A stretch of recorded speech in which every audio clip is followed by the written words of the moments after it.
Claudia Sheinbaum to become the first female president of the country's history. She won nearly 60% of the popular vote, 6% more than Andrés Manuel López Obrador obtained in 2018. The political coalition led by the Morena Party secured commanding majorities in both houses of Congress and won 7 of the 9 governorships up for election. In fact, the governing party's coalition now controls 24 of Mexico's 32 states.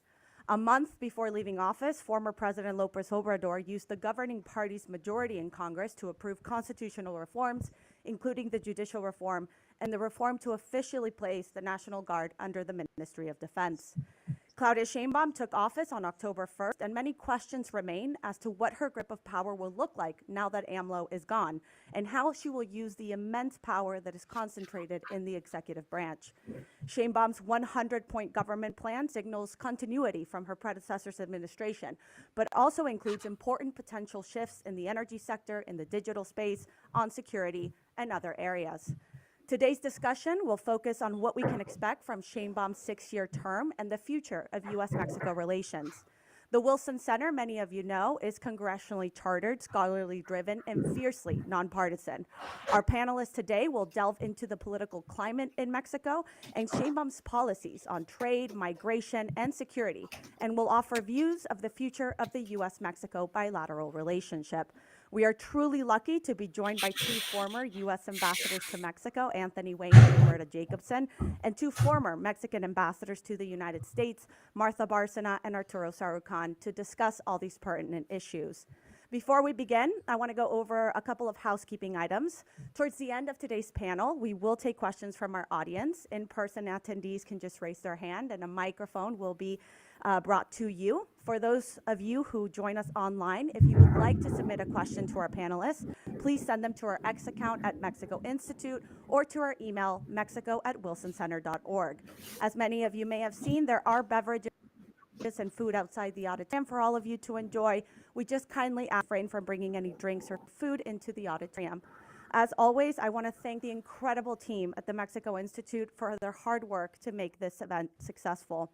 I will now briefly introduce our 4 speakers. You can find their complete bios on the Mexico Institute's website. Ambassador Tony Wayne is a public policy fellow at the Wilson Center and co-chair of the Mexico Institute's advisory board. He served as U.S. Ambassador to Argentina, Deputy U.S. Ambassador to Afghanistan, and U.S. Ambassador to Mexico from 2011 to 2015. Ambassador Martha Bárcena served as the first female Mexican ambassador to the United States from 2018 to 2021. She previously served as Mexico's permanent representative to UN agencies based in Rome. Ambassador Roberta Jacobson is the founding father, which is weird. The founding partner, that's kind of nice though, is the founding partner of Dinámica Americas. She served as a U.S. ambassador to Mexico from 2016 to 2018 and previously served as the Assistant Secretary of State for Western Hemisphere Affairs from 2012 to 2016. And Ambassador Arturo Sarucán is an international strategic consultant and the former Mexican ambassador to the U.S. from 2007 to 2013. He's a distinguished visiting scholar at the University of Southern California's Annenberg Public Diplomacy School and adjunct professor at George Washington University Elliott School of International Affairs, and he is also a digital diplomacy pioneer. Thank you again to each of you for joining us today, and I will kick it off with Ambassador Sarucán. Let me start with you, and let me ask you, I will be moderating and I will be sitting down in a second, but let me start by asking you, what is your view of Mexico's current political climate, and how do you foresee that it will impact Claudia Sheinbaum's administration? So a big question, but we can all chime in here after your remarks. Thank you. Thank you, Lila, and it's a distinct pleasure to be at the Mexico Institute with 3 of my dear esteemed colleagues, 2 of them with whom I worked during my tenure as ambassador. I sense I'm getting the loaded question here. You sense correctly. Look, I think there's still a lot of question marks. We're in the early days of a new administration. I think we're still waiting to see who the real Claudia Sheinbaum is in terms of not what her ideological underpinnings are, because I think those are pretty clear to those of us who followed her for some time, but certainly as to how she will use this very impressive electoral mandate, these supermajorities in Congress, in the Senate, and more interestingly, the shadow that looms from Tabasco over at least, certainly I believe, the first initial years of her administration. I'm not going to lie, I'm concerned. I do think that Mexico has seen a very serious deterioration of its democratic foundations in the last 6 years. I'm extremely worried about the potential effects of the judicial reform, though we're waiting to understand what the secondary or implementing legislation regarding this reform will look like. That will be, I think, a telling signal of where the president is headed, because if there is an effort via implementing a secondary legislation to tweak some of the most dangerous, toxic issues of judicial reform, then that might give us a pretty good sense of how she can start using the immense power that she can amass and that she can marshal. So that's one issue that we're going to be looking at closely. The second one, obviously, is the budget. She has to get a budget submitted and approved in the next couple of months. And that budget will give us a sense, given the very significant financial, fiscal, economic challenges that this government will face. When the rubber hits the road, a lot of the policies that made the López Obrador administration extremely popular, effective, with important chunks of Mexican society, those resources are not going to be there. So something has to give. And so that budget will give us a pretty good sense of where those priorities lie, whether there will be adjustments, fine-tuning to some of those programs, which so far she has doubled down on as mainstays. And then we also have, I think, a very telling signal in the public security strategy that was unveiled just today, the strategy for the first 100 days. It's not a full-blown 6-year-long strategy, but it is the public strategy that they will implement in the first 100 days. And there are encouraging signs and there are very troubling signs in this 100-day strategy.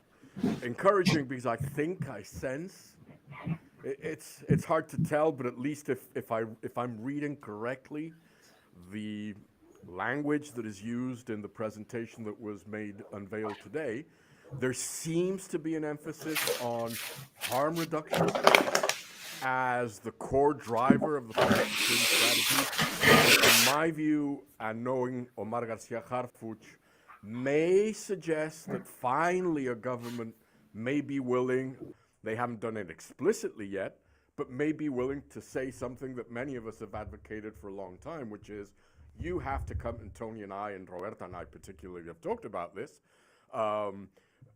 you have to come out and say, yes, we're going to go against the most violent of criminal organizations operating in Mexico.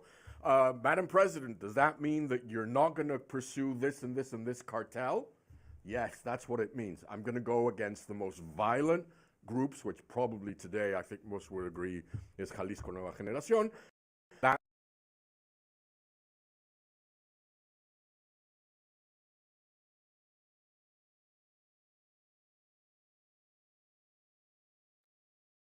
means it's sort of the Chinese metaphor of the nail that sticks out the furthest. That's the first one that you bang down. If there is a pivot to a harm reduction, harm mitigation strategy, that could be a good sign in terms that they've understood that some of the strategic objectives and the tactics need to be completely rethought and retinkered with. The bad sign is that in the strategy, there's not a single mention or nod or wink to the need to enhance, resurrect, rebuild collaboration, intel sharing with the United States in the fight against organized crime. And the fact that there isn't even a cursory mention of enhance our collaboration with the US is a very, in my view, is a troubling sign that we may see of a strategy or a policy more than a strategy that has been so prevalent these past 6 years of the López Obradorato, which was, yes, we sort of embraced the economic and trade relationship with the United States, but when it comes to the security, law enforcement, intel sharing, relationship with a 10-foot pole. And so I found that a bit surprising today to not even see that mention in the strategy. So again, a lot of questions, but I am profoundly worried. I think there is democratic degradation. I think we're back in many ways to the single-party hegemonic rule of the glory days of the PRI.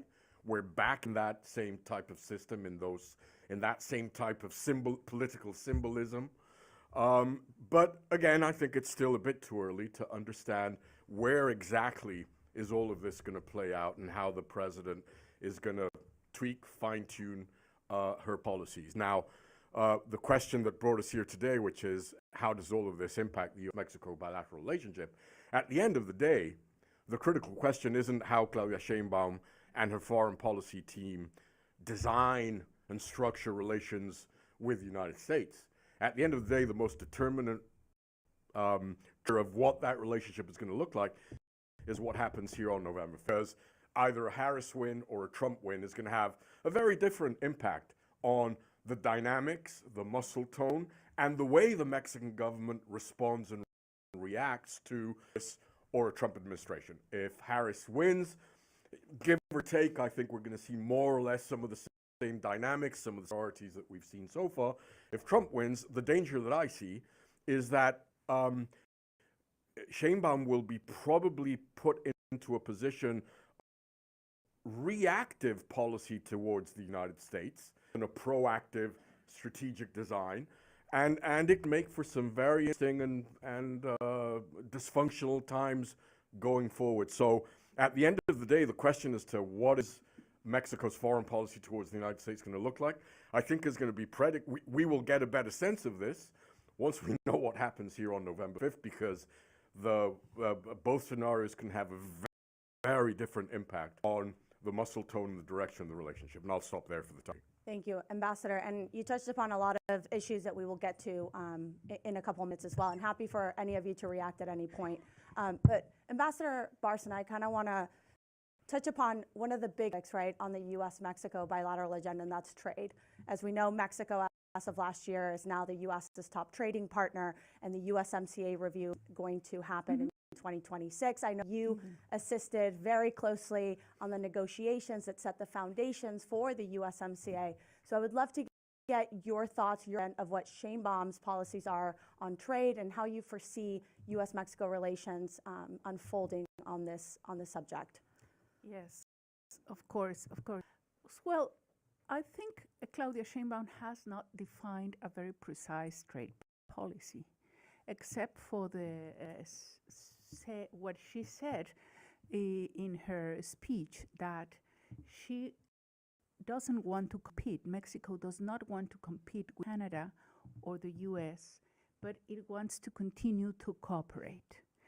But having said that, if you attended any of the different seminars where Altagracia Gómez Sierra was present, and Marcelo Ebrard, what he has been saying, the Secretary of Economy, is basically that they are betting that the future of the U.S.-Mexico relations on trade and investment will be based on nearshoring, on attracting more nearshoring.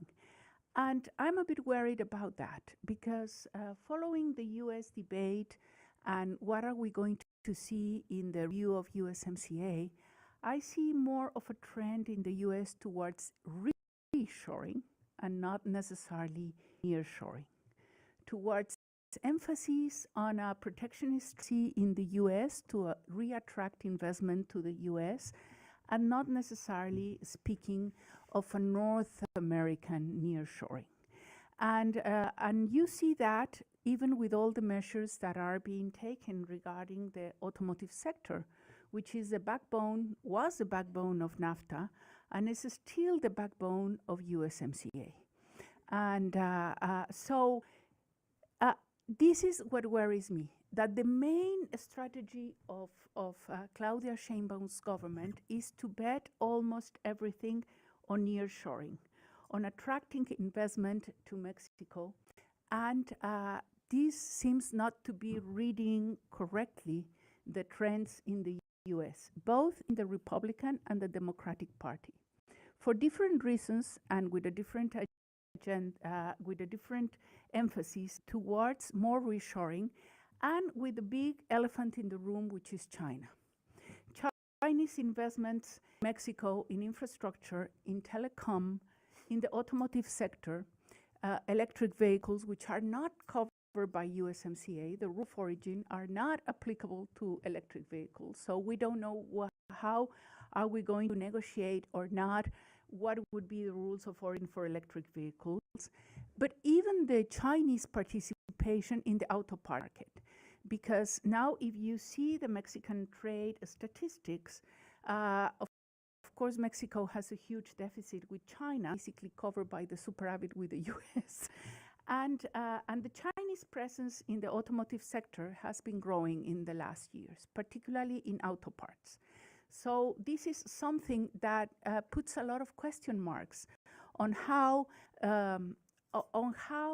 Claudia Sheinbaum and her team are going to define more specifically the issue of nearshoring and trade, particularly in the automotive sector, and in other areas in which, for now, Mexico has not been playing with the US. For example, the Critical Minerals Partnership. We are not part of the Critical Minerals Partnership, which we should be now part. The second, how are we going to play with the US and Canada on the issue of artificial intelligence, on the new areas that are not covered by USMCA that we will have to address in the review and possible in some other instruments to complement USMCA. And why do I say this? Because I was even recently asked by Canadians and said, how do you think we should negotiate or ask US, which are your red lines with China? We have to understand which are the red lines of the US regarding China's investments and China's presence and China's trade with Mexico. And this Canadian guy was telling me and saying, we don't know exactly how to approach the issue of artificial intelligence in areas with the US and within USMCA. And I was thinking just aloud, the US already a dialogue with the European Union on this. So why don't we widen that dialogue to Canada and Mexico? Then it will be like the whole Western thing. So first, the Claudia Sheinbaum's government is putting most of its objectives on nearshoring. That's why they say they are going to establish new industrial parks, industrial corridors, and I am afraid that to put all the eggs on the basket of nearshoring might be wrong. We have to be ready to understand the trend towards reshoring in the US. Second, it's how are we going to frame what it will start in 2025 in US. And it will depend, as Arturo said, who wins November the 5th, not only presidential, but who gets the control of Congress. Because all the review process will start in Congress in 2025. The USMCA text is very clear. It says review. There are already a lot of people talking about renegotiation. So should Mexico's strategy could be to open to renegotiation immediately? I personally don't think so. I think we should insist with Canada on a review. But also, we have to have different scenarios. The review can have at the end a laundry list of pending issues in which, of course, there's agriculture, of course, there is energy, of course, is rules of origin on electric vehicles, and of course, more and more, is the judicial reform and the autonomous organs. So how these reforms in Mexico will impact the core, the spirit of USMCA. And if we have to be ready that even before the negotiation between Mexico, US, or among Mexico, US, and Canada, we need to know what will be the content of the representative report to Congress and how Congress is going to have the public hearings and how these hearings are going to be. Should there be a participation of Mexican academics, of Mexican businessmen? And what worries me is another thing. The current government of Claudia Sheinbaum do not have trade experts. There is not even one trade negotiating expert in the Claudia Sheinbaum team. Not in Economía, not in Relaciones Exteriores, maybe one expert who is seated here in Agriculture, Carlos Vázquez, the only one. We don't have human capital for the review and renegotiation with this current government. Is there human capital in Mexico? Yes. There is a lot of very bright people. The problem is that most of them are considered neoliberals. So are they going to be asked to help Mexico's position, to help the Mexico's negotiation position? So I think those are my main worries in the issue of trade and how I see the weaknesses and at the same time the strengths of Claudia Sheinbaum's government position on trade and investment. Thank you, Ambassador. Ambassador Jacobson, migration has been at the forefront of the bilateral relationship. What do you foresee in terms of Sheinbaum's migration policies? What do we know so far? And how do you see that playing out in regards to the United States? Well, thank you, Leila, and thanks to my fellow panelists who are also good friends. I think there's a couple things that I would say. First of all, it is not easy to ascertain exactly what President Sheinbaum's policies are going to be on migration, to the extent that we look beyond or separately at the issue of things that occur at the border or even in Mexico, whether in cooperation or separately from the United States, versus an area that she has spent a fair amount of focus and attention on in the first few days, which is the situation of migrants from Mexico in the United States, largely focusing on the undocumented population. There is an increasing focus on the economic importance of those migrants and the jobs that they do in the United States. And I would almost say a return to the kind of heroic language about migrants in the United States that actually I think had receded slightly under López Obrador, in part because of a very transactional nature of the relationship when Donald Trump was president.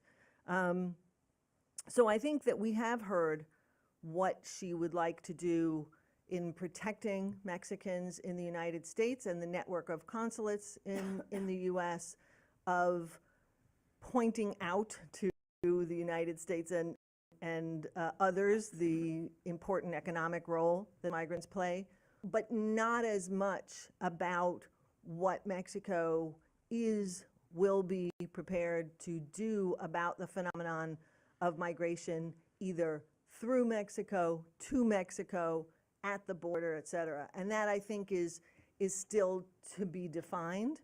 I think there's probably a little bit, as Arturo said, a little bit of a distinction in how the Mexican government will approach this issue depending on the results of the US election. There's been a good deal made of the fact that the border security bill that was up in the US Congress earlier this year really, I think, in so many ways is a reflection of the fact that the debate in the United States has moved to the right. The fact that Democrats were willing to support that bill is something you would not have seen a few years ago, right? Because it had in it an enormous number of significant border security issues, whether that was more Border Patrol being hired or more immigration judges. But it also would have expanded legal immigration And I think that's an important feature of it as well. I also think that, there's an assumption, I said this recently in something, and I want to be careful how I say this, but there is an assumption that if Claudia Sheinbaum is dealing with a female U.S. president, that sort of automatically they will get along on everything. I find that really an unfortunate conclusion to reach. Don't hope that they do. If that's the case, I certainly hope they would get along. But the assumption that two women in power must, by definition, be better able to get along than if one of them were male, I think is vaguely sexist, actually. Because it sort of presumes a softness that I don't think anybody would actually confuse Claudia Sheinbaum for being sort of a soft touch on some of these issues. And I think that given what Mexico is confronting with very different demographics in migrants who go through Mexico or remain there, it is a very different phenomenon than when we were looking at Northern Triangle countries being the overwhelming majority of those migrants. I think it is, for example, it may not be telling, it may not be indicative. We're starting from a very low base, but one of the migrant groups, if you will, recently found by the Mexican government was from Egypt, Saudi Arabia, Pakistan, I can't remember where else. I think there was maybe one Guatemalan in that group of like 30 or something. So again, the composition is changing. And again, when you're looking at migrants either from Africa or from Asia, they tend to have started from a very low base, but those numbers are growing more rapidly. The percentage increase is much larger than in some other areas. And so that presents a very different conundrum for the Mexican government in that how do you repatriate people from countries with whom you may not have an embassy or you have diplomatic relations, but not all of them have embassies in Mexico. You have to get documentation, et cetera. So I think the other thing that I would just say about that border security bill in the United States is there is among some, I think, an assumption that because the debate has moved to the right, because Vice President Harris has been so forceful in her defense of that legislation, that in fact the positions on migration that will be brought to the new Mexican government are much more similar than in fact they are. They're really pretty different. And we can talk about that a little bit later, but I think when you look at what each candidate points to as prospective resolutions or policies, they are dramatically different. And that will, I think, as Arturo said, have an effect on how the relationship is managed. The one thing we can say for sure is migration will remain a central part of this bilateral relationship, regardless of what happens in the U.S. in November. Thank you.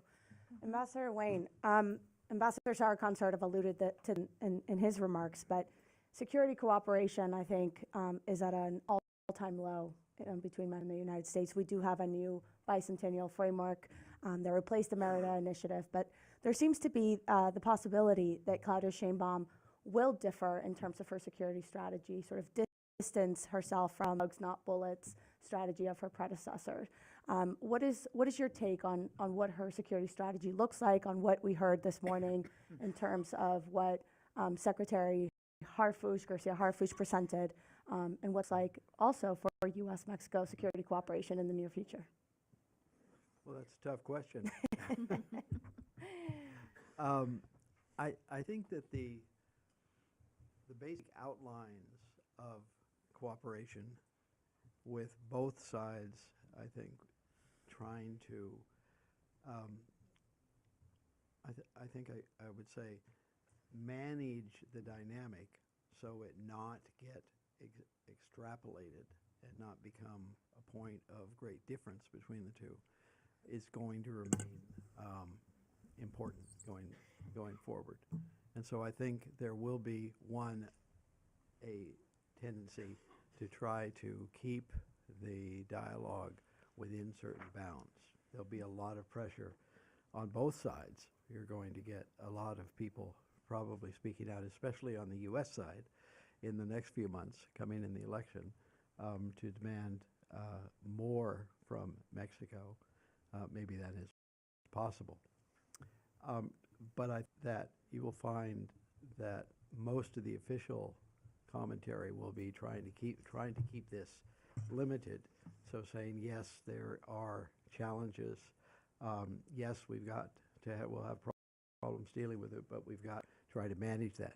Now, whether or not that can be maintained this period will be really the test, and there'll be certain people pushing, I think, from both angles to try to get it exaggerated.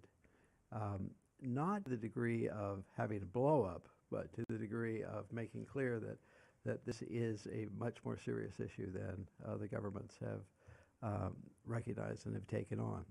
But I think that what you'll probably see is an effort by both the Democrats to be tougher in a sense of responding to any challenges coming from the Mexican side, and show that they are going to be, I guess I would say, firm in their stance. And then you're going to see the Republicans and Republican spokespersons saying that you need to be even firmer and to sort of press for more activity on the Mexican side. So I think you'll see that sort of on the U.S. side, both parties pressing hard on Mexico. And there's really a question as how Mexico is going to respond to that. I would assume they're going to try to say that they will be as tough as is needed to maintain the current situation and wait to get through this period of elections. But we're just going to have to see what happens. I think that there's enough turmoil in Mexico that's going to take a lot of, in this very short period, will take a lot of the attention away from the bilateral aspect of this as different parts of the Sinaloa cartel, who's going to dominate in that cartel, what other cartels might move up and take the place of Sinaloa in certain aspects of having channels open to go to the United States or not. So we're going to see a bit of that, but I think generally most people will agree to try and keep that as low as possible during this election period, because even though they're not always the most clever in managing their overall strategy, they're usually pretty good at seeing when is not a good time to stick your head up too high. That there's a lot of people aiming for that right now. So I think that you'll see both of the main groups trying to stay at a lower level of activity. But there will still be instances that people will jump on, I think, from the north. And I think that's what we're going to see in the intermediate, is a lot of attention to any efforts by cartels to either expand their influence or expand their sales into the United States. So I think we'll see a continued effort to be sending things to the U.S., but not a large effort to expand that trade in the near future. I think people are going to be careful and see what happens, because they're going to be wary of what can happen to them. Now, that doesn't change the fact that both sides need to come up with a better set of proposals than they've had recently, how to work together to deal with that problem going forward. And I think that is a serious difference that will need to be sorted out, either with the Harris campaign and the sort of the that is right now, or the Trump campaign and the government that would like to be. I think the Trump effort and the effort from the Republicans will be to show what hasn't been done well and to offer that there needs to be a much more forceful approach. And they'll be using various methods they can devise to create more pressure on the current Mexican government to come down on against the cartels. And I think the government right now and those people working with them are going to for continued solid pressure on the government through the normal channels and believe that they can get a better degree of cooperation from Mexico in doing that. Now we'll just see who prevails in this argument and what kind of a pattern of cooperation develops ahead. Ambassador Jacobson, did you have your Yeah. hand up? Yeah, But- please. Okay, there's 2 points I wanted to make. One's about security, one's about trade. On security, I think there's 2 things that are important to remember. And the first one is, Arturo, you started by that they're likely to go after, the Sheinbaum government is likely to go after CJNG. That in my as view, the it's most the most violent. violent, and if that Well, is the you're- policy, that's the one that they would go after. The problem with that, I would posit, which is very than any other cartel in Mexico and any other cartel that we've seen in this region thus far, is that CJNG's model was completely different when it first came into being, beginning out of Jalisco, Nayarit to some extent. Because I would liken it, frankly, to Papa John's franchises, not in the damage they do. Let me say that. I don't want to get in trouble with businesses. But what CJNG did was they went from being prevalent in 2 states to being nationwide in an incredibly rapid time frame. And the way they was to go into parts of Mexico and say, you los solos quien, you are running the operation here now. We don't have any problem with you running it, but now you work for us. And if you don't work for us, then all hell breaks loose. And so in doing that, they amass territory much faster. But what that also means is, who are you going after? Because unlike in some cases, certainly what we saw in Colombia, but at some times in Mexico too, going after the head of CJNG, or the high-value targets, a phrase I've always hated, which, to be honest, Mexican governments and U.S. governments have been trying to do for years now. But even if you could get those at the very top, it won't all collapse because it's franchises, okay? So that's the first thing. The second thing I wanted to say is really sort of political trade, and that's, there's been a lot of, I have seen academic and other arguments recently about Mexico should essentially not be forced to choose U.S. or China, but utilize a sort of a triangular strategy to have leverage with either one to do better for themselves, for Mexico. The problem with that, to be honest, is that Martha, I think, correctly talked about a tendency towards preference in the U.S. towards reshoring, not nearshoring. But there is one policy in the U.S. Congress or in Washington in general that is truly bipartisan these days, and that is China, right? Everybody's playing, you'll excuse me, ¿quién es más macho on China? So the notion that the U.S. being confronted with a kind of a triangulation strategy and using that as leverage, it isn't going to work, is the only thing I would say. So, you know. Yep. I agree. No, I fully agree with that. I think there's some Panglosian thinking going on in Mexico these days, particularly coming from the private sector, I must say, that sort of somehow Mexico can have its cake and eat it too. That given that this city, as Roberta says, has bipartisan agreement. I would add another one, and both have to do with Mexico. One's China, the other one's fentanyl, where there is an alignment between Democrats and Republicans on policies that need to be pursued, and both have to do one more, the other one less, but both sort of have China and Mexico in the ecosystem. I don't think it's going to fly. I think Mexico's cute. I think Mexicans haven't figured out that, as Roberta says, as Marta says, Mexico's competition for nearshoring isn't Malaysia, Vietnam, Singapore, India. It's Texas. That's Mexico's competition for nearshoring.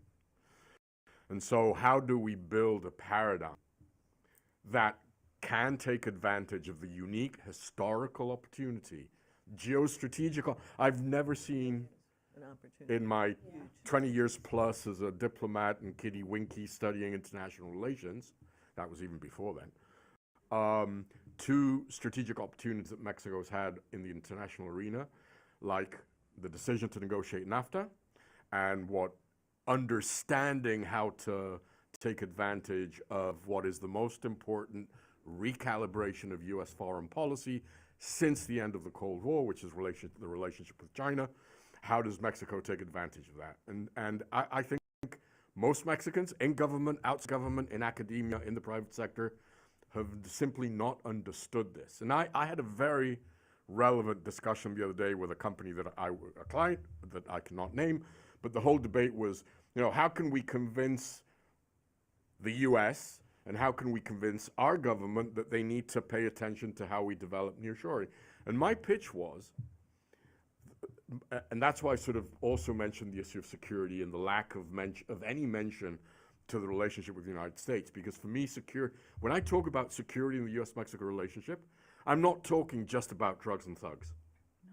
I'm talking about intel sharing, the type of paradigm that we developed post 9/11 that completely changed the relationship between our two countries. Yeah.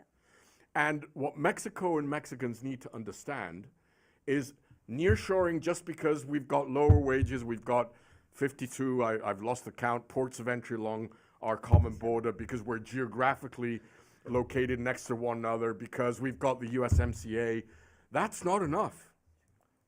We need to rethink the role that Mexico plays in cyber, common domain awareness in North America, and that means everything from who flies into Canadian, Mexican, and U.S. airports on a given basis, on a daily given basis. But it also means that we have to have cybersecurity protocols in Mexico that are remotely similar to the ones that Canada and the U.S. have. They're not in the private sector and they're not in the public sector.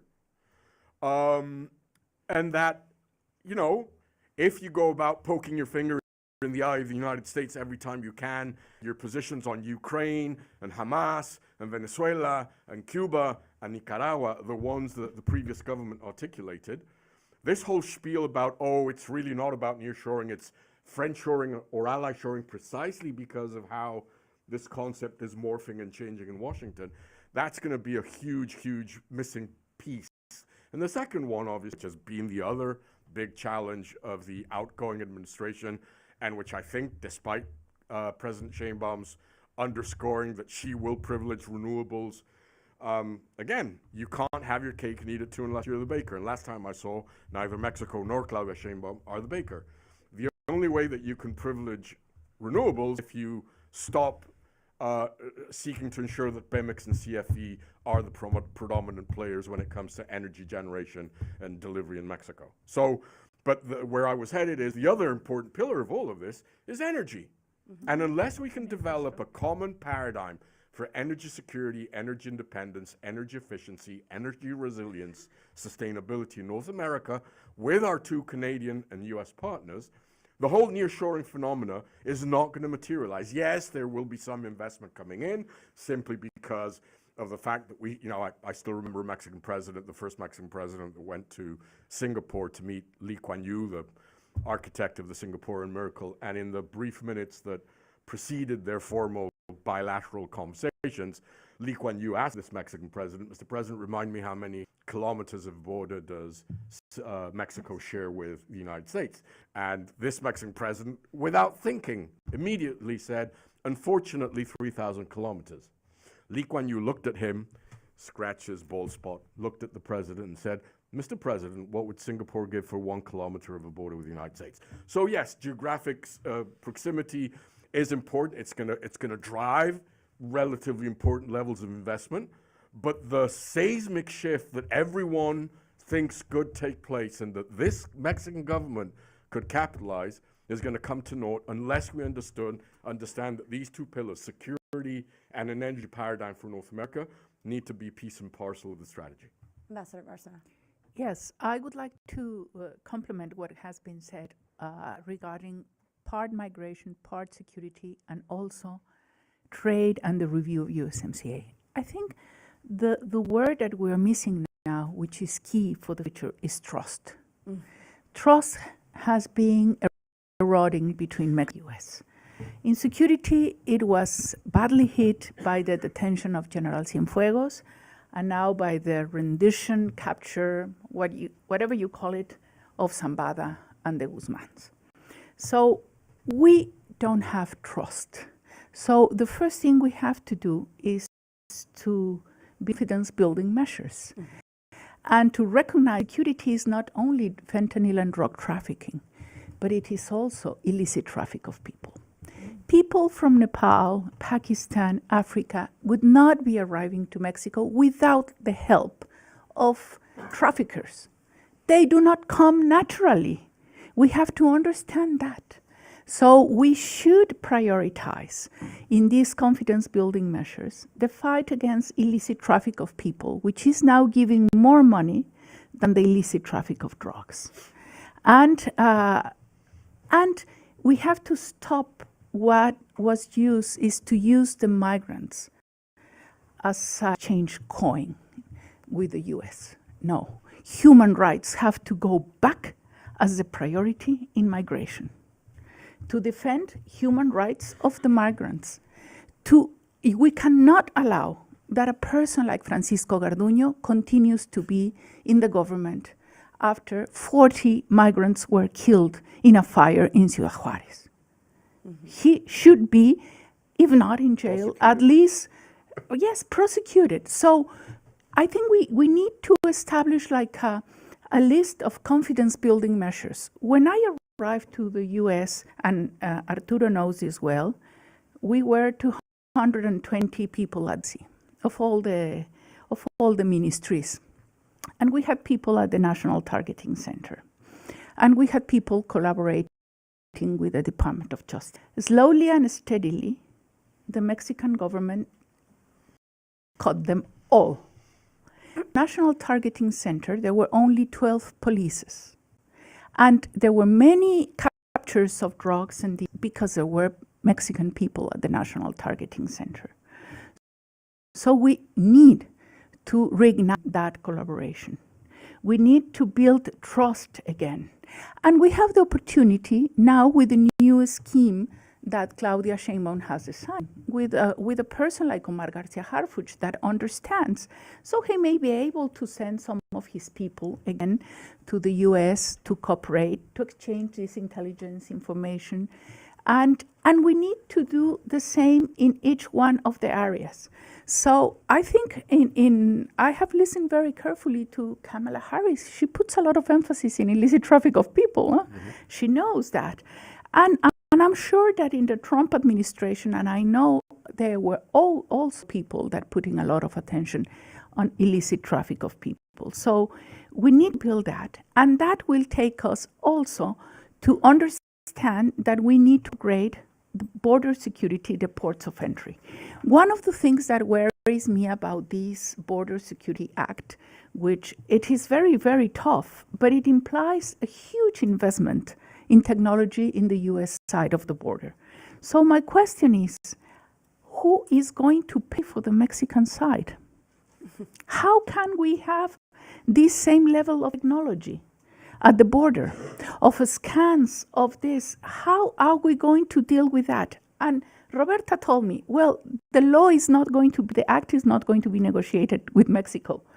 But after, if it's approved, we will have to sit and see how are we going to cooperate on this? How is the U.S. going to help Mexico to upgrade our infrastructure? Because yes, for nearshoring, we need legal certainty, we need the rule of law, we need energy, but we need infrastructure. The 57 ports of entry are completely overwhelmed.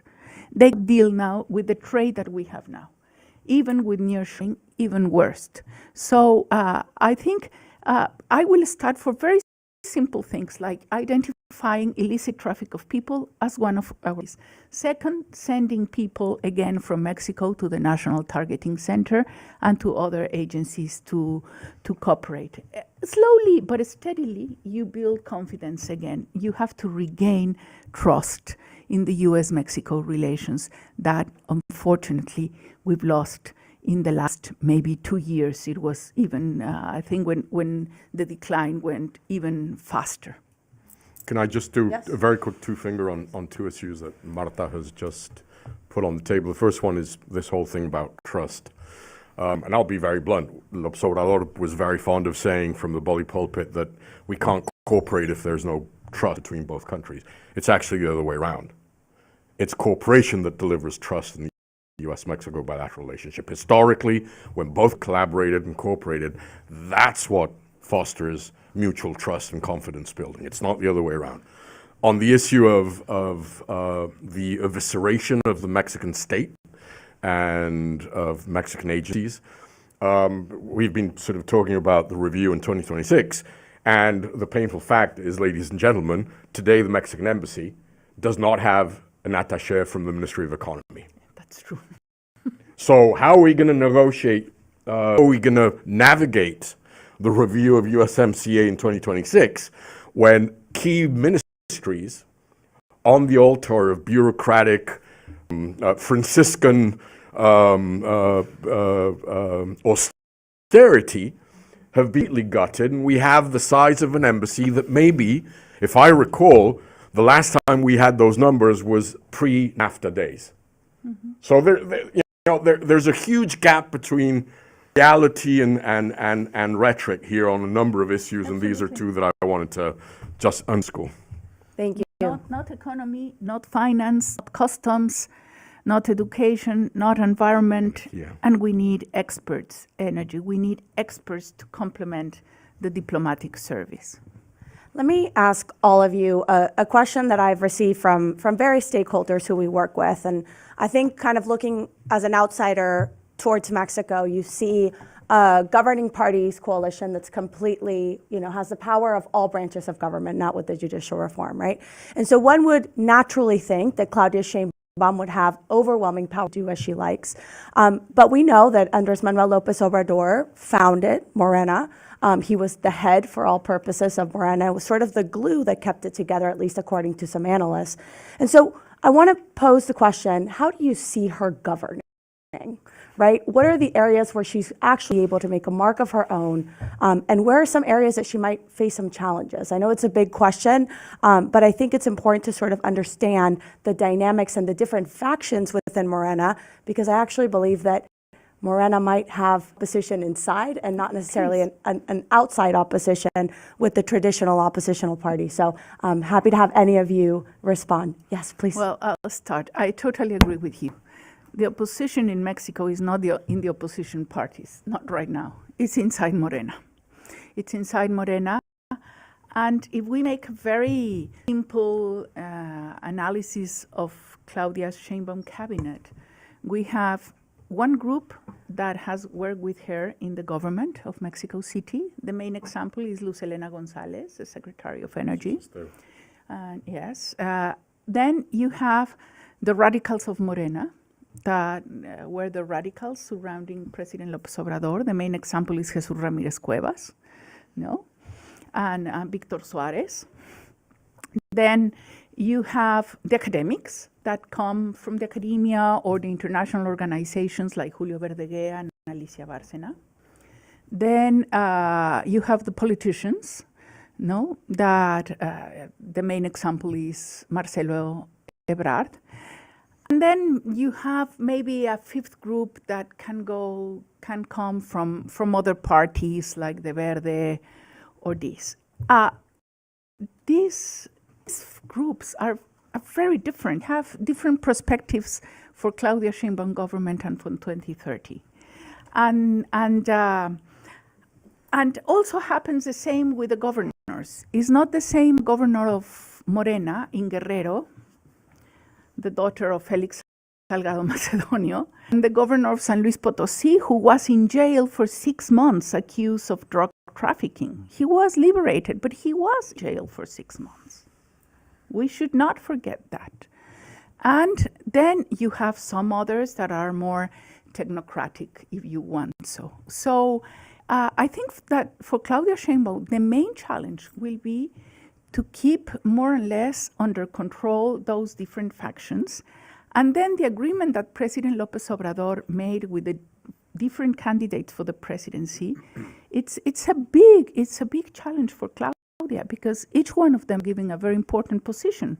One as leader of the House of Chamber of Deputies, the other as leader of the Senate, the other as Secretary of Economy. So the three of them, they have a project on their own that may not be exactly the project of Claudia Sheinbaum.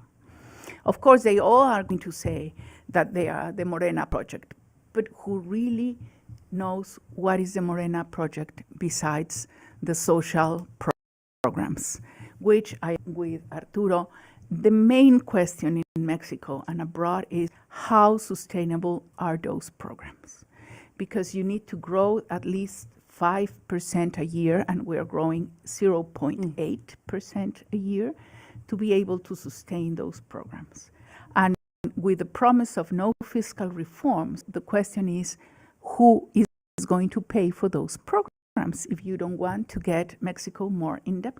And we already have a debt above 50% of GDP. I know that for US and Europe that's very low, but you have to remember that up to 10 years ago, the Russia was 30% of GDP, 35% of GDP. And can I ask, add an additional item here? What about the revocation of mandate, right? Because that's also coming in 27. So what would that mean for her 6-year term? I'm going to choose not to speak to that, actually, because I don't really know. I mean, it was present, obviously, under López Obrador. I will say that all of the referenda that we saw in his sexenio did not necessarily conform to the rules for referenda in the Mexican Constitution. I'm unclear on what rules will be in place or who will get to vote or what will be considered a model municipality for those. But there are two things I wanted to mention, picking up on what you asked and what was said. I've never really thought that the right way to look at where and where Claudia Sheinbaum differs from her predecessor will be sort of sectoral or in particular areas. To me, it's much more temporal. That is, and I think you're beginning to see this, but it is so early, it's hard to say. But I think there will be, for lack of a better expression, have to be a decent interval, right, in which I don't think she will diverge much from her predecessor. He's the reason she was the candidate, and I think, you know, that it would look like enormous ingratitude to turn immediately upon inauguration. That said, I don't know if it waits till midterms or it happens sooner, as you say, because she's coming up on the 27 or whatever. But I think there will be two things that I think give us some indication, both of which I think Arturo mentioned, but I think they're even more important. We've talked about the judicial reform and what may happen with it in the implementing legislation, or obviously the Supreme Court deciding, the current Supreme Court deciding that they can rule on this before they leave next year at some point. But we also know that the dissolution of the regulatory agencies, which was passed in committee in the old Congress, at least from widely distributed rumor, and I don't know any of that, it is being shelved for now. It's not being brought to the floor where one assumes that it might pass, and the answer, I think, is it might not, actually.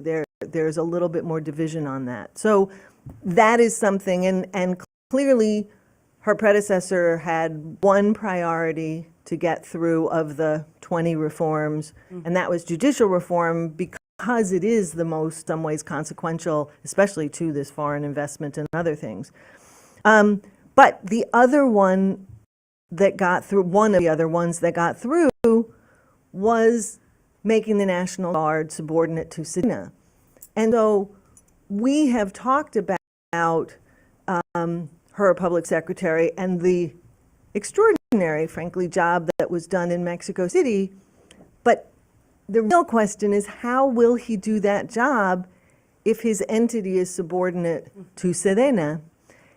And that gets us back, it seems to me, once again, to the budget, right? Because indeed, in her San Lázaro speech, she outlined 3 new social programs, right? Not just the continuation of the old ones.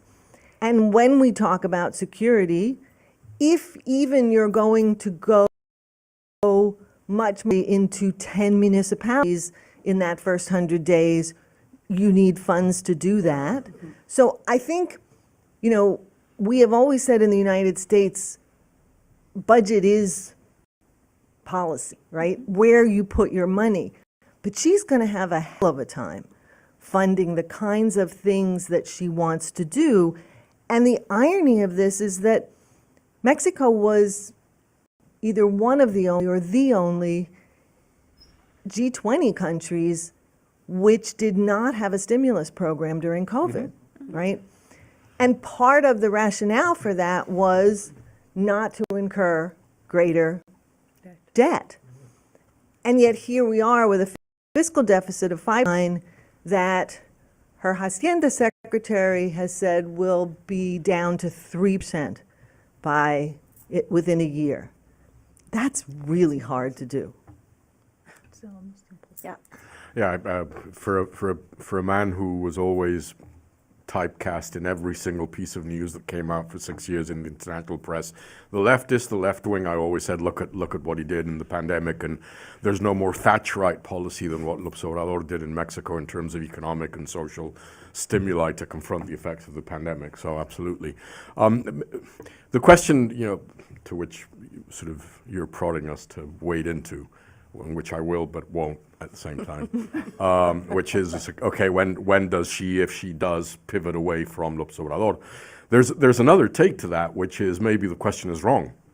Maybe the question is, does she need the power of the president to govern at least the beginning of those 2-3 years because of what Morena looks like and the very diverse, strange bedfellows dynamic in Morena? And so everyone who's asking me as a consultant, oh, you know, when do you think she's going to pivot? When does she amass sufficient political power to start, you know, becoming her own woman?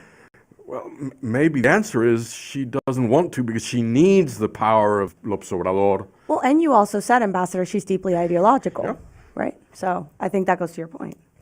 Yeah. So, all right. I think we've covered most, if not most. I'd love to say most, but there's so much on the bilateral agenda and so much happening in Mexico.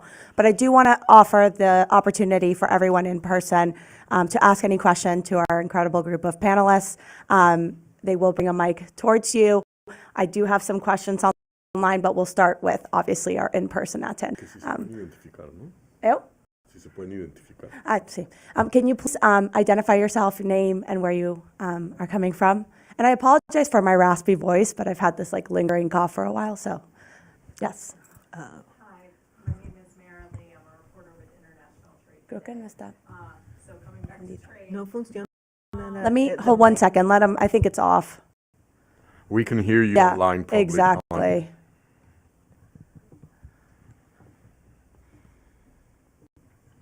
If not, you can say it. Oh, there we go. Perfect. Okay.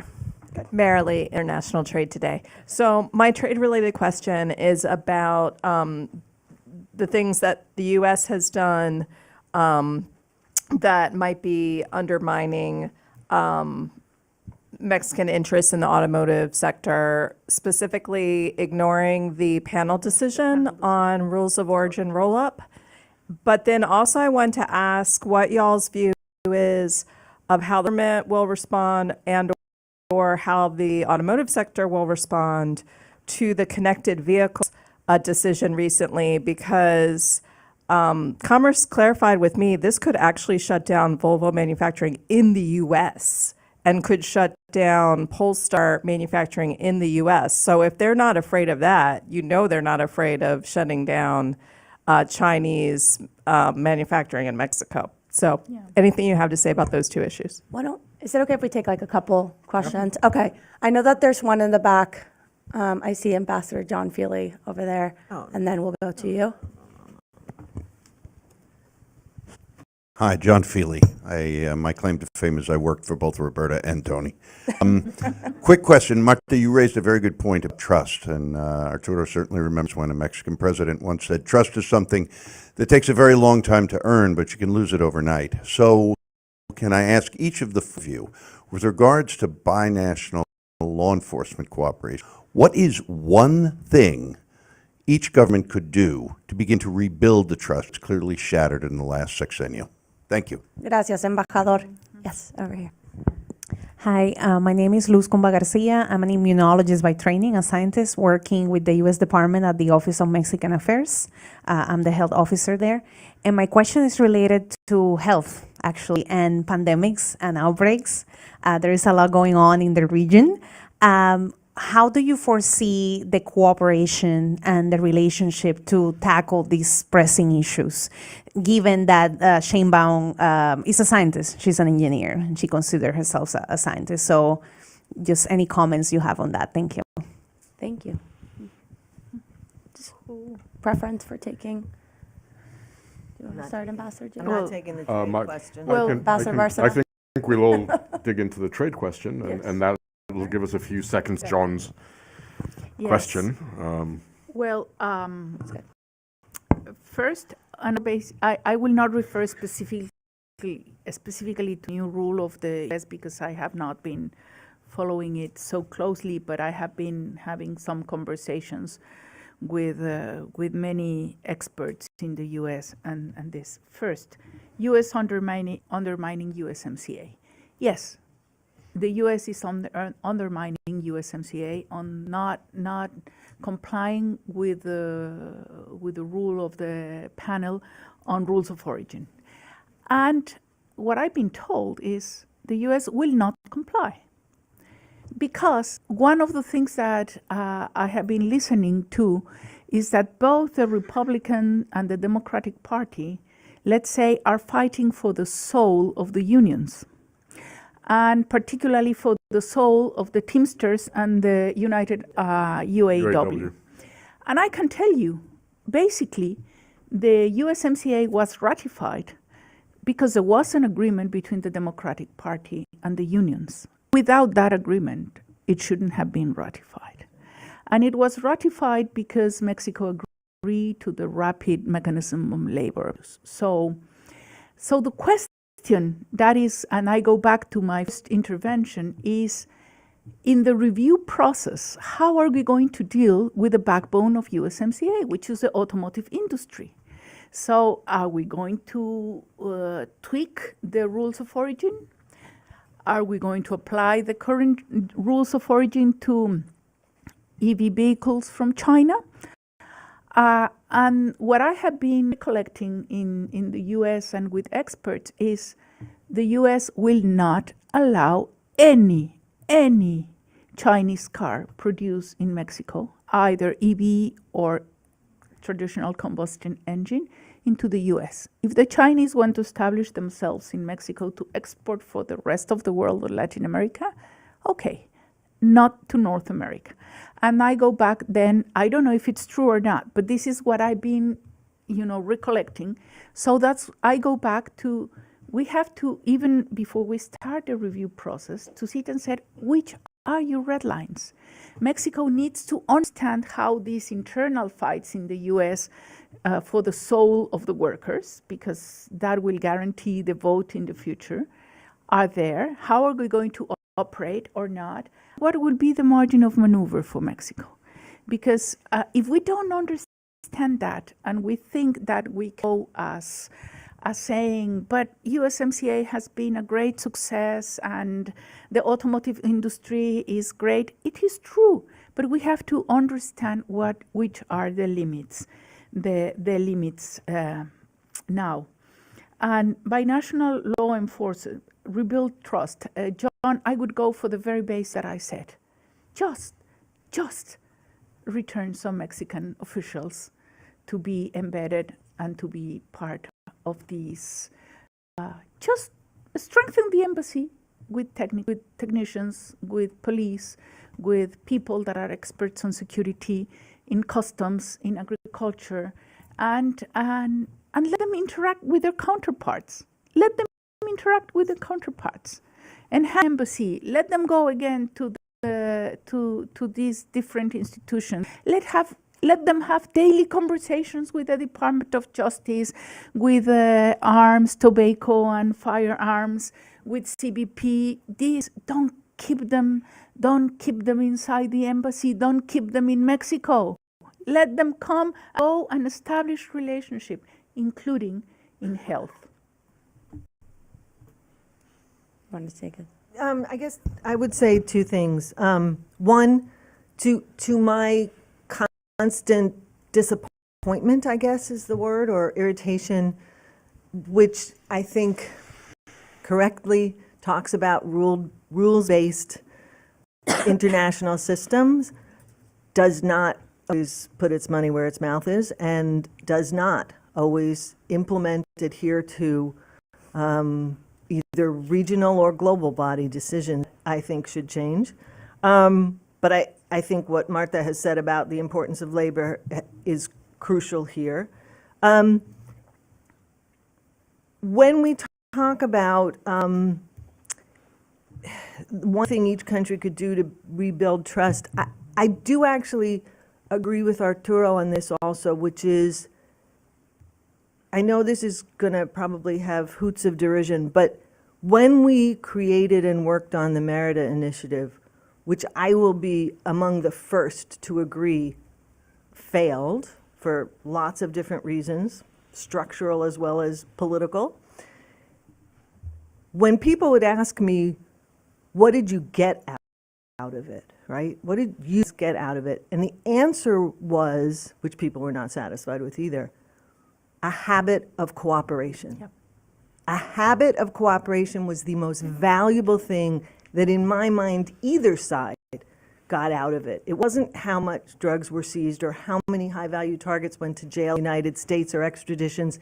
It was the habit of working together, which, when there were tensions in the relationship, and there were and always have been, survived because those officials working below the heads of agencies, below the presidency, would continue to work with each other quietly, just doing their jobs together. I would like to see us get back to that, but that also requires something that has been lost in the last few years, which is this premise of keeping things in their lanes. If we have a trade dispute, we deal with it within trade channels. And if we've got a security dispute, that stays within our security. That really got blown up when you do things, for example, like threaten to cut off or to implement graduating tariffs To migration. if migration is not dealt with a certain way. And once you blur those lanes and those lines, then it's a bit of Katie bar the door. Then everything is up for grabs when one thing is a problem. We have the broadest, and I would argue deepest relationship of any two countries in the world. When I left the U.S. Embassy in Mexico, there were 31 agencies, I think, in the embassy, now more, right? From National Fish and Wildlife Service to CDC to IRS to everything you can imagine. You don't want one aspect of problem, no matter how serious that problem is, to infect the whole rest of the relationship. I didn't even know there was a health officer in WHA-MEX, and I'm thrilled because that is exactly the kind of thing I'm talking about. And I think that if you let that cooperation be done by people like you might not think an engineer is a scientist. I get that from your perspective, but but if you let the experts, the technical people, have those relationships, I think you build that trust back.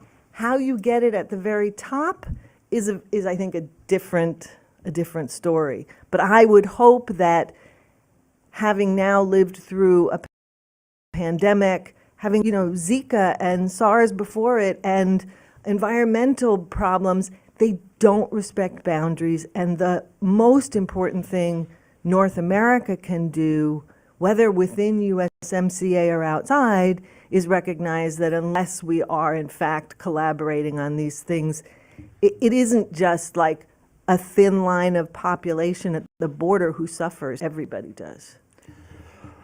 On the issue of health, and the part of the problem is that the administration that has just left office in Mexico thought that anything that preceded it was bad.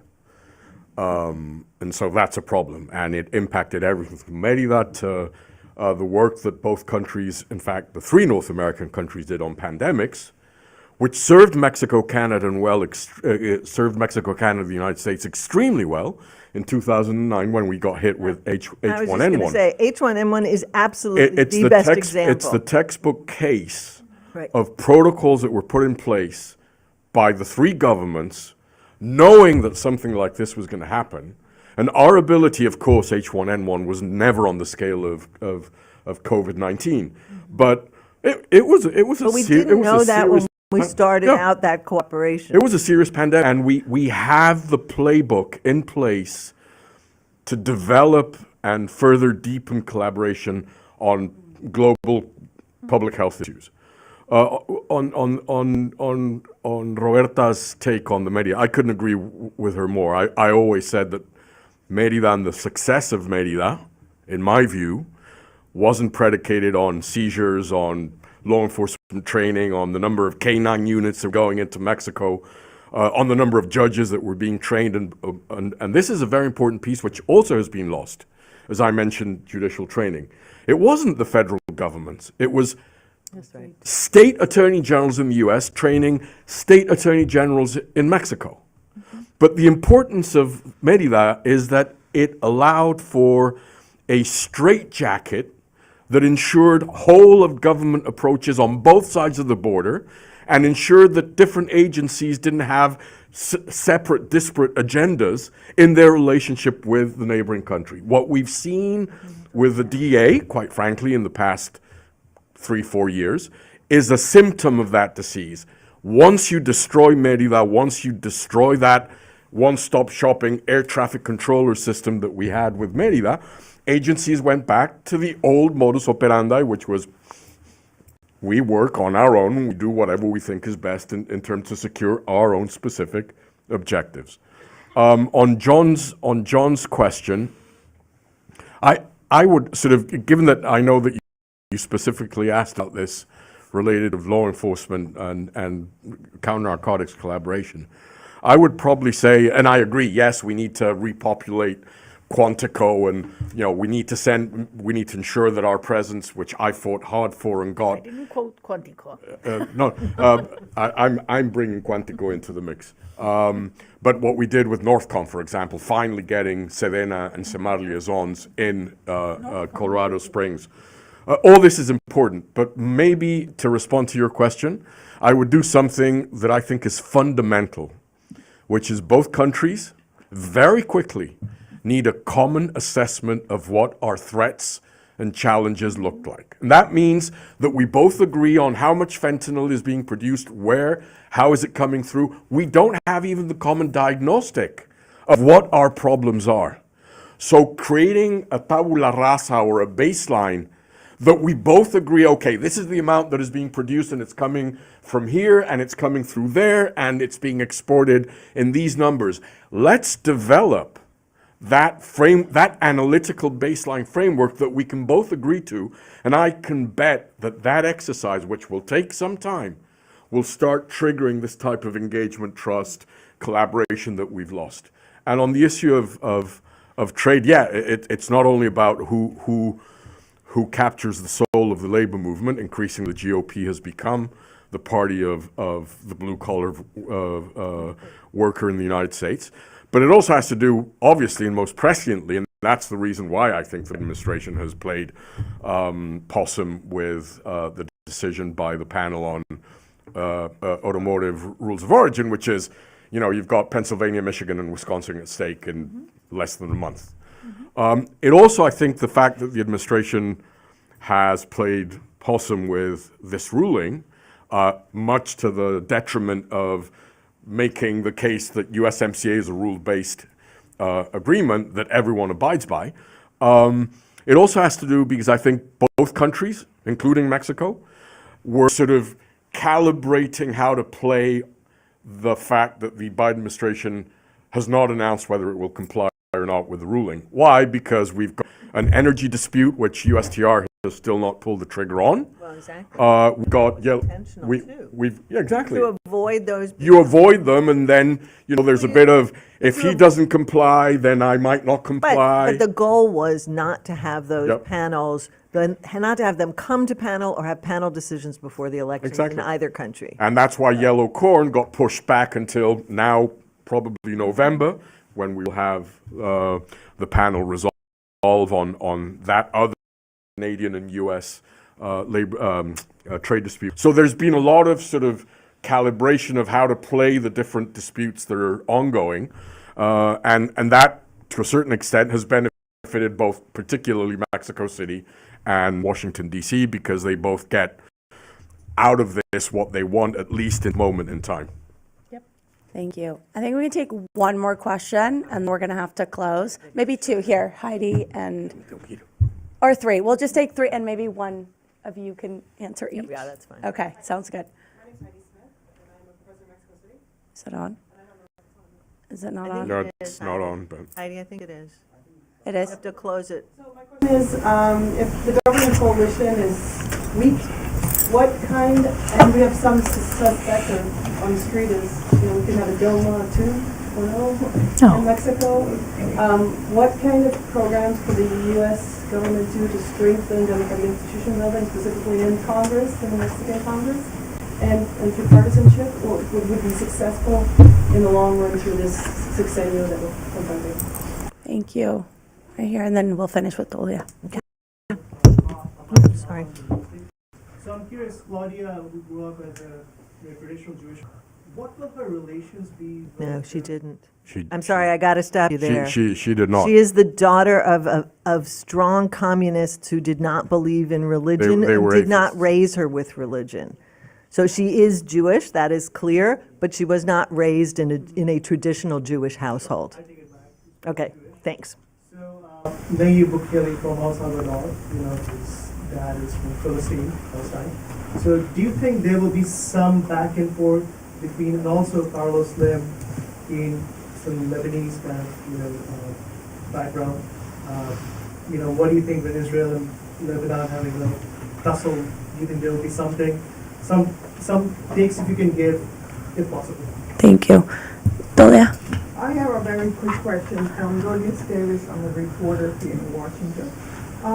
The Supreme Court will soon address the big case of the arms trafficking that the previous administration had brought and completely brought to the courts. Today, the new foreign minister put it as a big success of foreign policy, and to the extent that it's now in the Supreme Court. Do you consider foreign policy success that is now in the Supreme Court, and what do you think? We couldn't hear your, That's okay. Well, yeah, I got it. We'll repeat Got it it. up Yeah. here. What impact would it have in the real world in terms of trying to review the arms from the United States? So the first question, Heidi, I think it was on U.S. Government policy that could help democratic building in Mexico. Who would like to take that one? I will try to go very fast Okay. on the three. Thank you. First, the current Claudia Sheinbaum government is not weak, is divided, which is different of being weak. It's quite strong, but it's divided. Can we expect a Dilma 2.0 with Claudia? No, I don't think so. I think she will be a very strong president, and she will take her time, and we'll see. Second, I don't think that the Mexico's position on Israel and Lebanon has to do with personalities, as Claudia Sheinbaum or Nayib Bukele or Carlos Slim. In any case, it has to do with the strength of the Jewish communities in Mexico and the Lebanese communities and the traditional Mexico foreign policy. So we have, we have tried to be neutral and have been criticized for that because we were not strong enough in condemning Hamas attack. But at the same time, we cannot support what Israel has been doing in Gaza with children and innocents killed in Gaza. So I think Mexico will continue to this neutral. And on the Supreme Court, I don't think that the consideration of the Supreme Court of the issue of arms trafficking is success. It was brought to the Supreme Court by the arms producers. So, and it was brought to the Supreme Court, according to my understanding, and I might be wrong, to kill it once and for all. Because Supreme Court says, no, this is not going to be considered. They will kill any other chance of starting a process in any other court. And this, I personally think this is not well understood in Mexico. But of course, it's a media success to say that it has been a foreign policy success. I try to be very short on the three. I just want to, on the first issue, Heidi, I can't think of anything more difficult right now in the bilateral relationship than the U.S. attempting to do democracy or congressional training in Mexico. It's a mixed bag anywhere, but I think it would be, frankly, it would not be a wise use of resources right now in Mexico, because I think it would actually raise more concerns than it would resolve. On the defense. Any other thoughts? On the issue of the Supreme Court, I agree. There's a wrong narrative in Mexico. This has come to the Supreme Court because it's the gun manufacturers that have not knowing what the ideological lineup of the Supreme Court is today. This is the best way to kill the issue and ensure that sort of enshrine the principle of no liability by gun manufacturers. I always argued, and in fact, this is a decision that was being bandied about when I was ambassador. Same proposal came up that we sue gun manufacturers, and my was that's the wrong tack. What Mexico should be doing is not suing gun manufacturers. What Mexico should be doing is suing gun shops using guns successfully traced by Mexican and U.S. authorities that have been used to kill a police officer, a member of the armed forces, and you create 50, 60, 70 cases against specific gun shops with name, with an owner, and that's how you go about sort of trying to make an impact on the running of guns to the border with Mexico. It's not going after the gun manufacturers. Thank you so much. We're unfortunately out of time, but I want to take this opportunity to thank all the ambassadors for joining us this afternoon. It's always a pleasure to have you here and to learn from all of you. And on behalf of the Mexico Institute, I'd just like to plug in one piece of, or one item that we're working on that I think fits perfectly into the conversation that we had today. Last December, the Mexico Institute published a booklet for Mexico's next president with key policy recommendations for Mexico's next leader. We are doing the same for the next U.S. president, and that booklet on what it should do, the next president should do with Mexico, and that booklet will be published towards the end of November, early December, so we will be having, obviously, an event on that, and so look forward to that. And again, thank you to all of you for being here, and thank you all for coming, and to those online, thank you for joining us. Thank you.